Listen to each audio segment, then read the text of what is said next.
কেই কাজী নজরুল ইসলাম?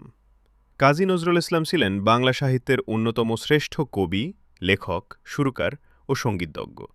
তিনি বিদ্রোহী কবি নামে সবচেয়ে বেশি পরিচিত। সহজভাবে বললে তিনি বাংলাদেশের জাতীয় কবি। তিনি অন্যায়, শোষণ, অত্যাচার আর অন্যায়ের বিরুদ্ধে কবিতা লিখতেন। তিনি মানবতা, প্রেম, সাম্য, ধর্মীয় সম্প্রীতি নিয়েও অনেক লিখেছেন। তিনি হাজার হাজার গান, কবিতা, গল্প, উপন্যাস, প্রবন্ধ রচনা করেছেন।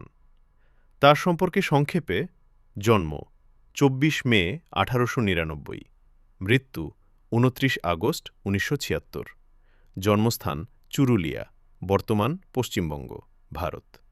বিশেষ পরিচয়: বিদ্রোহী কবি, বাংলা গজলের পথিকৃৎ, নজরুল গীতির স্রষ্টা।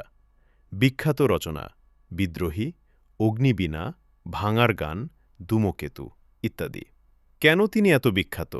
কারণ তার লেখায় ছিল অন্যায়ের বিরুদ্ধে প্রতিবাদ, মানুষের জন্য ভালোবাসা, সাম্য ও স্বাধীনতার ডাক।